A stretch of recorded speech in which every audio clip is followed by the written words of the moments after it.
राज्य के सभी 8,992 माध्यमिक विद्यालयों के प्रधानाध्यापक एवं अन्य संबंधित कर्मचारी 31 मार्च तक रविवार एवं अन्य अवकाश के दिन भी विद्यालय में उपस्थित रहेंगे।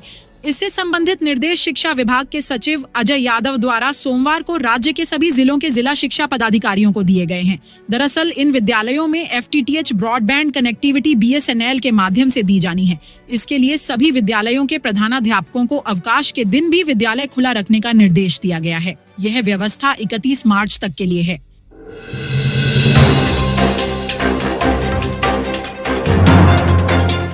राज्य में जिन विशिष्ट शिक्षकों के आंकड़े HRMS पोर्टल पर अपलोड हो चुके हैं, उन्हें 5 दिनों के अंदर वेतन भुगतान होगा। इससे संबंधित निर्देश सभी जिला शिक्षा पदाधिकारियों को दिया गया है। 1,33,000 विशिष्ट शिक्षकों के आंकड़ों को ऑनबोर्डिंग हेतु HRMS पर अपलोड करा दिया गया है। उनमें से अब तक मात्र 74,247 शिक्षकों का ही वेतन भुगतान हो पाया है। वित्तीय वर्ष 2024 से 25 की समाप्ति में मात्र 5 दिन शेष रह गया है। ऐसे में आवश्यक है कि HRMS पर अपलोड किए गए सभी शिक्षकों के आंकड़ों के आधार पर वेतन भुगतान हेतु त्वरित कार्रवाई की जाए। ऐसे शिक्षकों को कैंप मोड में वेतन भुगतान करने का निर्देश दिया गया है।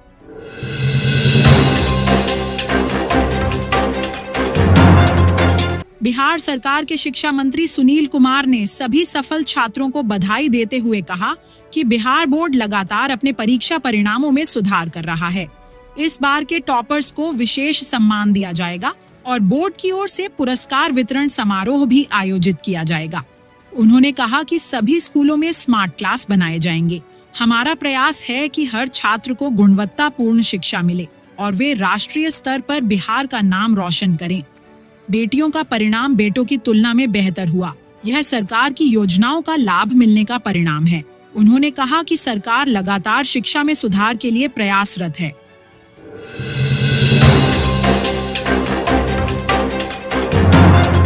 राज्य के 10 लाख से अधिक स्कूली छात्र छात्राएं सरकारी योजनाओं की राशि, साइकिल, पोशाक, छात्रवृत्ति से वंचित होंगे। इसका कारण है कि इन बच्चों के ब्यौरे में जो त्रुटि रह गई थी उसमें सुधार नहीं हो सका है। शिक्षा विभाग के निर्देश के बावजूद ई शिक्षा कोष पोर्टल पर अपलोड सूची में सुधार नहीं किया जा सका है। शिक्षा विभाग के पदाधिकारी बताते हैं कि बच्चों के नाम, माता के नाम, आधार कार्ड संख्या और बैंक खाते सही नहीं होने के कारण बच्चों को राशि का भुगतान नहीं हो पा रहा है।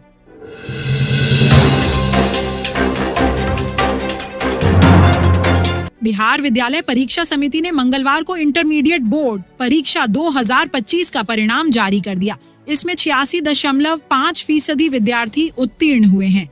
तीनों संकायों कला, वाणिज्य और विज्ञान में बेटियां पहले स्थान पर रहीं। लड़कियों की उत्तीर्णता प्रतिशत भी लड़कों से अधिक है। खास बात है कि छोटे शहरों के इन विद्यार्थियों ने टॉप कर बड़ी लकीर खींच दी है।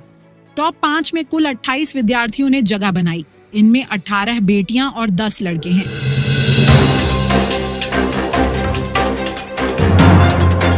केंद्र सरकार ने सांसदों का वेतन 24% बढ़ा दिया है। केंद्र सरकार ने सोमवार को लागत मुद्रास्फीति सूचकांक के आधार पर इसकी अधिसूचना जारी की।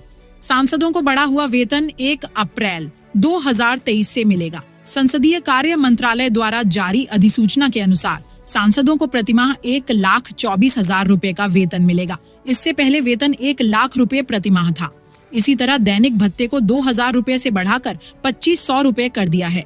सेवानिवृत्त सांसदों की पेंशन राशि 25,000 रुपए से बढ़ाकर 31,000 रुपए कर दी गई है।